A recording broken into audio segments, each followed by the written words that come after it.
معزز صحافی حضرات، السلام علیکم۔ جیسے کہ آپ سب جانتے ہیں کہ اسلام آباد میں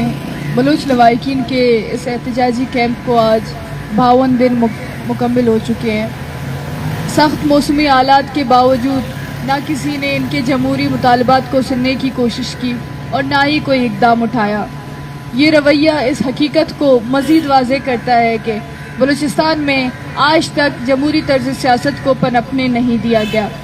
یہاں سیاسی رہنماؤں کو سننے کے بجائے ہمیشہ تشدد اور جبر کے ذریعے خاموش کرا دیا گیا۔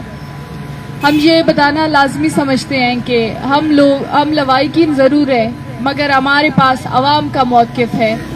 ہم یہاں ان خاندانوں کی نمائندگی کر رہے ہیں جو بلوچستان میں ریاستی جبر کے شکار ہے، اور وہی دراصل عوام کی اکثریت ہے۔ معزز صحافی حضرات، اس پریس کانفرنس کا مقصد نظر بلوچ کی جبری گمشدگی کو اجاگر کرنا ہے۔ نظر مری بائیو کیمسٹری میں ایم فل اسکالر ہیں اور کوہلی کے رہائشی ہیں۔ گزشتہ 10 سال سے وہ کوئٹہ میں مقیم رہے ہیں اور ایک متحرک طلبہ رہنما کے طور پر اپنی جدوجہد کا آغاز کرنے کے بعد گزشتہ 1.5 سال سے بلوچ یکجہتی کمیٹی کے سرگرم کارکن کے طور پر پرامن سیاست کرتے رہے ہیں۔ نظر مری نے ہمیشہ پرامن سیاسی جدوجہد کو ترجیح دی اور بلوچستان کے پسماندہ عوام کے حقوق کے لیے آواز بلند کی، مگر افسوس کہ وہ خود جبری گمشدگی کے شکار بنا دیے گئے۔ انہیں بارہا ایجنسیوں کے اہلکاروں کی جانب سے ہراساں کیا گیا وہ جبری گمشدگیوں کے خلاف اپنی آواز بلند نہ کریں، لیکن انہوں نے ہمت نہیں ہاری اور ایک بہترین آرگنائزر کے طور پر اس اہم مسئلے پر توجہ دلاتے رہے۔ 27 اگست کو شام 7:30 بجے کوئٹہ کے گولی مار چوک پر بلال کیفے سے CTD اور پولیس کے اہلکاروں نے درجنوں لوگوں کے سامنے نظر مری کو جبری طور پر لاپتہ کیا۔ آج ان کی جبری گمشدگی کو 8 دن گزر چکے ہیں، مگر تاحال ان کے بارے میں کوئی معلومات فراہم نہیں کی گئی ہے۔ اہل خانہ نے FIR درج کرانے کی کوشش کی، مگر ہمیشہ کی طرح پولیس نے انکار کر دیا۔ نظر مری کی جبری گمشدگی نہ صرف ان کی آزادی سلب کرنے کا سنگین جرم ہے، بلکہ ان کے خاندان کو اذیتناک انتظار میں مبتلا کر کے اجتماعی سزا دی جا رہی ہے۔ اس کے ساتھ ساتھ بلوچستان کے ان سیاسی کارکنوں کو بھی ذہنی اذیت دی جا رہی ہے جو پرامن سیاسی راستہ اختیار کرتے ہیں۔ ہم حکام بالا کو واضح کرنا چاہتے ہیں کہ جبری گمشدگیوں کے خلاف آواز بلند کرنے والوں کو مزید جبری طور پر غائب کرنا کہاں کی عقل مندی ہے۔ یہاں ہر فرد ایک کہانی ہے اور ہر کہانی سے ایک مزاحمت کی روانی ہے۔ ہر جبری گمشدہ فرد کی داستان نے سینکڑوں لوگوں کو متحرک کیا اور مزید جبری گمشدگیاں کرنے سے یہ سلسلہ بڑھتا جائے گا۔ جبری گمشدگیوں کے مسئلے کا واحد حل یہی ہے کہ اس عمل کو مجرمانہ قرار دے کر فوری طور پر بند کیا جائے اور نظر مری سمیت تمام جبری طور پر لاپتہ افراد کو بازیاب کیا جائے۔ شکریہ۔ صاحبہ، آج طلال چودھری صاحب نے قومی اسمبلی میں بیان کیا ہے کہ حکومت کے نمائندے یہاں پر آپ لوگوں کے ساتھ بیک ڈور رابطے میں ہے، تو وہ کون ہے جو آپ لوگوں کے ساتھ رابطے میں ہو اور کیا کیا مطالبات آپ لوگوں نے سامنے رکھی ہوئی؟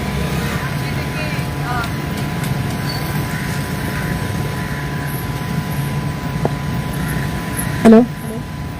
جی، دیکھیں، ہم لوگ گزشتہ 52 دنوں سے یہاں پر بیٹھے ہیں، جہاں پر ہمارے پاس صرف 2 بنیادی مطالبات ہیں، جن میں ہم نے جو بلوچ یکجہتی کمیٹی کے گرفتار رہنما ہیں، ہمارے سیاسی کارکن ہیں، ان کے اوپر جو فیبریکیٹڈ چارجز لگائے گئے ہیں،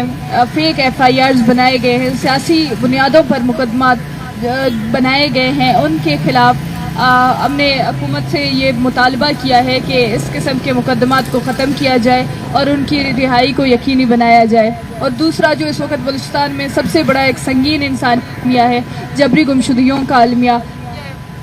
روزانہ کی بنیاد پر جبری گمشدگیاں بلوچستان میں آئے روز شدت کے ساتھ بڑھتی جا رہی ہیں، اور بجائے اس کے کہ حکومت اقدامات اٹھائے،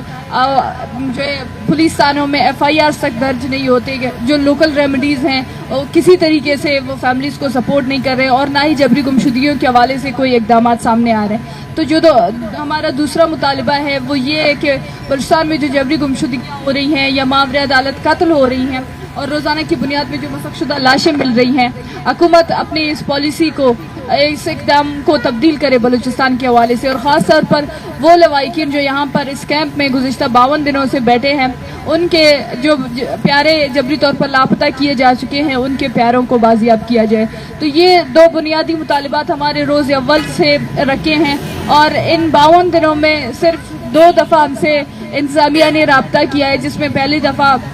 اسسٹنٹ کمشنر صاحبہ آئی تھی اور انہوں نے ہم سے مطالبات، یہ 2 بنیادی مطالبات ہم نے ان کو فراہم کیے، وہ چلی گئی، اس کے بعد انہوں نے کوئی رابطہ نہیں کیا، اور بعد میں اگلی دفعہ ڈی سی صاحب نے ہم سے رابطہ کیا اور ہم نے ان کو بھی اسی طریقے سے اپنے مطالبات ان کو فراہم کیے، لیکن اس کے بعد ان کی طرف سے بھی کسی قسم کا کوئی رسپانس نہیں آیا۔ تو جہاں تک جو ہے انٹیریئر صاحب کہہ رہے ہیں کہ انہوں نے جو ہے بارہا وہ ہم سے رابطے میں رہے ہیں اور انہوں نے ہم سے مطالبات لیے ہیں، تو ہم سے 2 دفعہ صرف مطالبات لیے گئے ہیں، لیکن اس کے بعد کسی قسم کی کوئی بات چیت نہیں ہوئی ہے، اس قسم کی ہمارے مطالبات کے حوالے سے بھی کسی قسم کی کوئی بات چیت سامنے نہیں ہے۔ البتہ ہمیں یہ کہا گیا ہے کہ آپ کے مطالبات بہت زیادہ سخت ہیں، اگر آپ اپنے مطالبات میں فلیکسیبلٹی لائیں گے تو تب ہم آپ سے بات کریں گے۔ انہوں نے یہی کہا ہے کہ انہوں نے کہا کہ یہ جو عدالتی معاملات ہیں اس میں حکومت مداخلت نہیں کر سکتی، عدالتیں تو آزاد ہیں، تو آپ لوگ چاہتے ہیں کہ حکومت عدالتی معاملات میں مداخلت کرے؟ دیکھیں، جہاں پر حکومتیں تبدیل کرنی ہو تو یہاں پر رات کے 12 بجے بھی عدالتیں کھلتی ہیں اور یہاں پہ حکومتیں تبدیل ہوتی ہیں، اور ہمیں پتہ ہے کہ یہاں پہ عدلیہ بھی کس کے کہنے پر جو بھی ایکٹیویٹیز ہوتی ہیں وہ کس کے کہنے پر کرتی ہیں، لیکن پھر بھی چونکہ ہم لوگ جمہوری لوگ ہیں، ہم لوگ سیاسی طریقہ کار پر، جمہوری طریقہ کار پر ہم یقین رکھنے والے لوگ ہیں، اور سب سے پہلے ہم ہی ان عدالتوں میں گئے ہیں، ہم نے ہی ان عدالتوں کا رجوع کیا جہاں پہ ہمارے ساتھیوں کو گرفتار کیا گیا۔ گزشتہ 5 مہینوں سے ہمارے ساتھیوں کو بے بنیاد ناحق جیلوں میں ڈال دیا گیا ہے بغیر کسی مقدمے کے۔ جو مقدمات بنائے گئے ہیں وہ سیاسی بنیادوں پر مقدمات بنائے گئے ہیں۔ پہلے 3 MP او کے تحت ان کو 3 مہینے 15 دن تک رکھا گیا، اس کے بعد ان کو ریمانڈ پر مختلف FIRs کے اوپر رکھا گیا ہے۔ جو گزشتہ جو ریمانڈ ہوئی تھی، جو ہیئرنگ ہوئی تھی، اس میں باقاعدہ جج نے بھی مخالف جو وکلا ہیں ان سے کہا تھا کہ ہم مزید ان کیسز پر ریمانڈ بھی نہیں دے سکتے ہیں۔ تو جو عدلیہ کا رویہ ہے، جس طریقے سے کوئی ثبوت نہ ہونے کی وجہ سے بار بار ان کو ریمانڈ پر لے جایا جا رہا ہے، اور جو ایک ٹیکٹکس کے تحت باقاعدہ ایک پالیسی بنایا گیا ہے کہ ڈاکٹر مہرنگ بلوچ کو اور بلوچ یکجہتی کمیٹی کو جیلوں کی سلاخوں میں بند رکھنے کے لیے، اس کے حوالے سے ہم دیکھتے ہیں کہ جو پالیسی کا جو اقدام اٹھایا گیا ہے اس میں روزانہ ایک نئی FIR سامنے لایا جاتا ہے، اور اس FIR کے تحت کبھی ان کو کراچی میں ان کی ریمانڈ کا مطالبہ کیا جاتا ہے، کبھی کوئٹہ میں۔ تو یہ وہ طریقہ کار نہیں ہے، نہ ہی یہ ڈیو پروسیس ہے، نہ یہ فیئر ٹرائل ہے۔ تو اور دوسری بات یہ ہے کہ یہ جو بار بار روزانہ کی بنیاد میں یہ FIR سامنے آ رہی ہیں، جو انٹیریئر منسٹر ہے ان کے ڈومین میں یہ چیز ہے کہ وفاقی حکومت کے ڈومین میں یہ چیز ہے کہ وہ بلوچستان حکومت کو، اسپیشلی وہ پولیس کو، وہ لوکل انتظامیہ کو اس بات پہ وہ ان کو یہ جو ہے احکامات دے سکتے ہیں کہ وہ ان کو مزید ریمانڈ میں نہیں لے جا سکتے۔ تو یہ جو رویہ ہے بار بار ان کو ڈیلے ٹیکٹکس کے تحت ان کو جیلوں میں ڈال دینا، ہم سمجھتے ہیں کہ یہ بالکل نہ کوئی فیئر ٹرائل کے تحت ان کے کیسز کو ڈیل کیا جا رہا ہے، اور نہ ہی یہ ڈیو پروسیس ہے۔ تو ہم چاہتے ہیں کہ ڈیو پروسیس کے تحت ان کے کیسز کو حل کیا جائے۔ اچھا، ایک تو انہوں نے یہ کہا کہ جو یہ مسئلہ ہے مسنگ پرسن کا، اس کو سیاسی مقاصد یا دوسرے مقاصد کے لیے ہم استعمال نہیں کرنے دیں گے، تو وہ دوسرے مقاصد کون سے ہیں انہوں نے نہیں بتایا، آپ بتا سکتے ہیں؟ دیکھیے، پہلی بات ان کو یہ واضح کرنا چاہیے تھا کہ اور یہاں پہ کیا مقاصد ہو سکتے ہیں، یہاں پہ یہ بوڑھی مائیں بیٹھی ہیں، ان کے کیا مقاصد ہو سکتے ہیں، بجائے اس کے کہ وہ اپنے جبری طور پر گمشدہ بچوں کی بازیابی کا مطالبہ کریں۔ یہاں پر ڈاکٹر مہرنگ بلوچ کی بہن بیٹھی ہے، اس کا کیا مقاصد ہو سکتی ہے، اس کے علاوہ کہ اس کے بہن کو جو گزشتہ 6 مہینوں سے اس کو غیر قانونی طور پر جیل میں ڈال دیا گیا ہے، اس کی بہن کی رہائی کو، آزادی کو یقینی بنایا جائے۔ دیکھیں، ہم یہاں پہ وکٹم فیملیز ہیں، اور ہم یہاں پہ وہ درد لیے، وہ تکلیف لیے ہم بلوچستان سے یہاں پر آئے ہیں تاکہ ہماری آواز سنی جائے۔ بلوچستان میں جہاں پر وہ دروازے ہمارے لیے بند کیے جا چکے ہیں، جہاں پر ہم اپنی آواز پہنچا سکتے ہیں، وہ تمام دروازے ہمارے لیے بند کرنے کے بعد ہم مجبور ہو چکے ہیں کہ ہم یہاں اس جگہ پر آئے ہیں۔ اور باقاعدہ جس طریقے سے وہ کہہ رہے تھے کہ ہم نے یہاں پہ ایک بہت اہم روڈ بند کیا ہوا ہے، ہم یہ بھی واضح کرتے چلیں کہ یہ راستہ ہم نے بند نہیں کیا ہوا ہے۔ جو ایک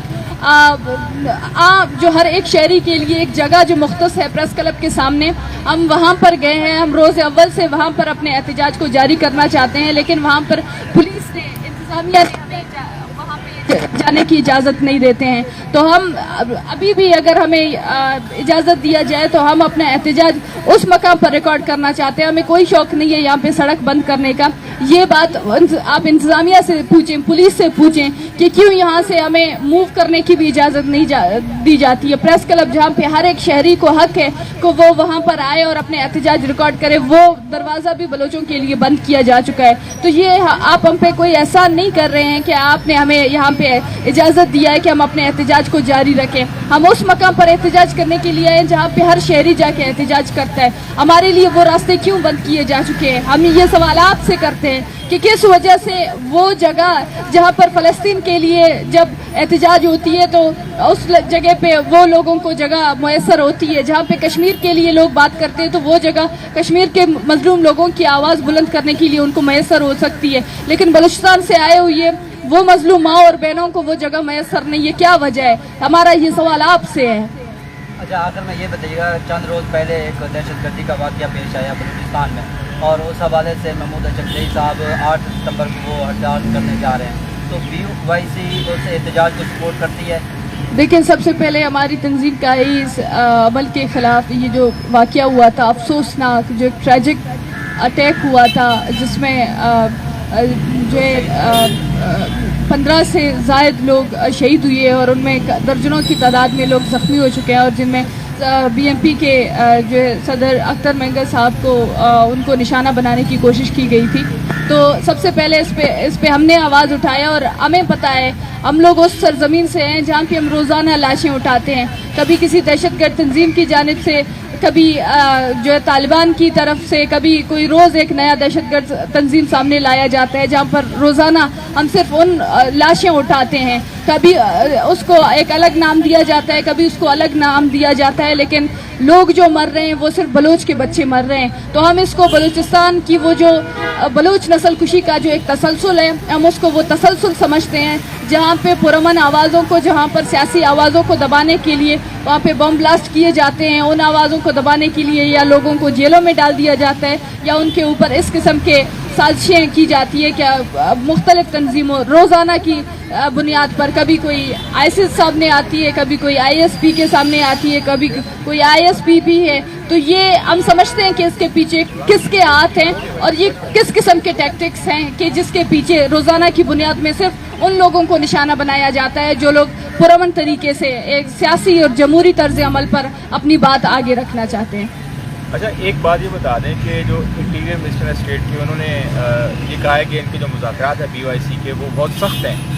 اگر حکومت آپ کے ساتھ بیٹھتی ہے مذاکرات کے لیے تو آپ کے مذاکرات کے دوران یہ جو مطالبے ہیں اس میں کچھ نرمی آ سکتی ہے، کچھ گیو اینڈ ٹیک، کچھ آپ چھوڑیں، کچھ حکومت آپ کی بات مانیں؟ ہیلو، بات ایسی ہوتی ہے کہ ہم لوگ پروٹیسٹرز ہیں، ہم یہاں پر آئے ہیں، ہم اپنے مطالبات حکومت تک پہنچاتے ہیں، پھر حکومت ہمیں اس پہ بتائے گی کہ ہم آپ کے کن باتوں پر عمل درآمد کر سکتے ہیں، آپ کے جو مطالبات ہیں ان پر کس حد تک ہم اپنی بات رکھ سکتے ہیں یا ان پر کسی قسم کی امپلیمنٹیشن ہوتی ہے. تو ہم نے 1 مہینے پہلے سے اپنے مطالبات حکومت کو دیے ہیں، اس کے بعد کسی نے رابطہ تک نہیں کیا ہے ہمارے جو ڈیمانڈز ہیں ان کے اوپر. تو بات چیت ایسے ہوتی ہے، نیگوسیشنز ایسے ہوتے ہیں، کچھ پوائنٹس کے اوپر آپ آ جاتے ہیں، حکومت آ جاتی ہے، کچھ پوائنٹس کے اوپر جو پروٹیسٹرز ہیں وہ لوگ آ جاتے ہیں. آبویسلی فلیکسیبلٹی جہاں پہ دکھانے کی ضرورت ہوتی ہے اور فلیکسیبل بھی ہو جاتے ہیں، لیکن حکومت وہ سٹینڈ تو لے لے بات چیت کرنے کا. حکومت تو اس پہ تیار ہی نہیں ہے. صرف میڈیا کے سامنے بیٹھ کے، اسمبلی کے سامنے بیٹھ کے کبھی کہتے ہیں کہ کوئی کمیشن بنایا جائے، اس کے حوالے سے کوئی کمیٹی بن جائے جس کے اوپر جا کے ان لوائقین سے بات کی جائے. کبھی جو ہے وہاں پہ بات کی جاتی ہے کہ بار بار ان فیملی سے رابطے میں. ہم تو یہاں پہ بیٹھے ہیں، کون ہم سے آیا ہے رابطہ کرنے؟ ہم تو روزانہ کی بنیاد میں اپڈیٹ کر رہے ہیں. تو بات چیت کا طریقہ یہی ہے، اور ہم روز اول سے یہاں پر آئے ہیں، ہم اپنی بات رکھنے کے لیے یہاں پر آئے ہیں. ہمارے مطالبات ہیں جو کہ جائز، آئینی اور قانونی قانونی مطالبات ہیں اس پر حکومت آئے, ہم سے بات کرے, جو مطالبات وہ نہیں مان سکتا وہ بھی ہمارے سامنے رکھے, لیکن جو بات چیت کا ایک پروسیس ہے وہ تو شروع ہو. لیکن ابھی تک ہمیں اس طریقے سے اگنور کیا جا چکا ہے کہ جیسے ہم ان کو نظر نہیں آ رہے ہیں, ہمیں بالکل انویزیبل رکھا جا چکا ہے. تو اس طریقے سے آپ صرف میڈیا کے سامنے تو کہہ سکتے ہیں کہ آپ کی بات چیت جاری ہے, لیکن حقیقت بالکل اس کے برعکس ہے.